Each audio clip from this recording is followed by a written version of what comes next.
yo moko yango pe pona makambo bato bamona ngi na Kisasa dispositif militaire ndenge bakino bamoni yango et puis ndenge toujours ça no awa bandeko pe ya mombele balamoki lelo bouclage ya ndenge wana alors biloko wana nyonso emonisa déjà que bato baobanga toyebi kinoa ndenge azalaka ntango neno yo oza sur mpena ke peuple ozoyebisa aya le 19 deva seni mpe akuta bama ya moto wana nyonso biloko wana suka nango esuka ndenge d'abord peuple eza ngamo ngamo na kozala peuple eza ngamo il faut nga nazala baninga na ngai na bana oyo nga na boti baza na âge déjà baza na majeur il faut bazala bouclage mais yango tozoloba intention intention yango na tala bozokimisa makanisi pamba omoni mokolo wana tobengi mpe na bapolisier boya bozala wana tobengi mpe na baarmée boya bozala wana ezali kobendana bendana te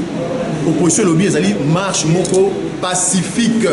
elingi koloba libanga ekobamama te monduki licence ekobetama te toye kaka toyebisi seni ndeko ya seni selon constitution esengeli yo benga biso tolingi tozala mposa kobona président de la république eloko mosusu te manœuvre bazosala wana bouclage bazosala wana basala bouclage na bango na toli boye ndeko nazotuna sikoyo yo na bato batala biso peuple nani akoki kobangisa ye peuple RD congolais nani mpenza akoki kobangisa peuple congolais tosika bajeko non police azali peuple police azali peuple police azali na mwasi oyo azali peuple police azali na mwana oyo azali peuple police bokilo na ye azali peuple donc tozolobela na peuple na constitution yango nde mama elikambo tozolobela awa s'il vous plaît po soki natuni ndenge wana ezali par hasard te likambo tuni ya police lelo na ntongo moto moko mpo atunaki yango na mobele abi me ngai nayoka bayebisaka ngai bapolisier mosala moko kokengela biso na biloko na biso nde lelo ngai nalelaki misala babinanga kokende te zonga ndako nga oui poza devant police voilà donc sikoyo ngeni twana abangisi ye mbala moko ya kopoke déjà so namoni motu na teni oyo abina kaka zonga ngai mpe egali mpe zonga nde eloko totuna bo vraiment nalingi te totikalaka wana Jacques ce n'est qu'une partie remise mais en conclusion oyebisi bato nyonso basi retourne nde le 19 mpona début ya préavis batata bamama bandeko baobola malgré oyo ekobima na lisita na opposition mpe bake déjà cautionner glissement toloba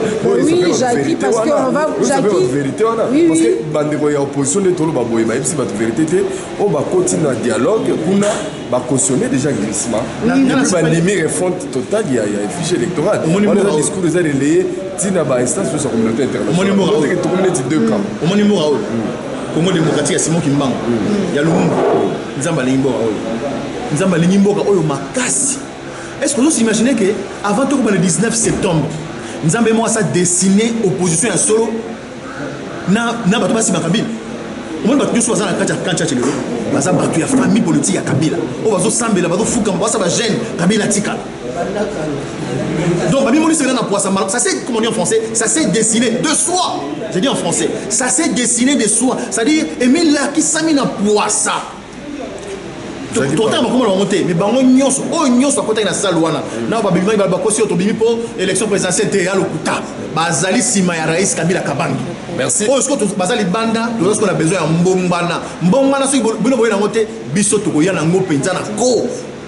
Ça va bien surtout aux appels on a le 19 février à Saint-Thomas dans le Baranga sur la monnaie dans la terre on débattait c'est que Jackie Tokoloké les 20 les 21 pour la évaluation merci mon frère donc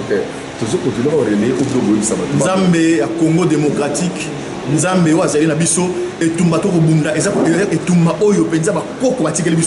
biso tozali makila ya mboka oyo mingi bakufi mokolo wana makila ya Kongolo nyonso wazali mwana ya Moluba wazali mwana ya Mokongo wazali mwana ya Moswahili wazali mwana ya Mongala Mokolo wana makila ba Kongolais koloba. Merci mingi. En tout cas prochainement avec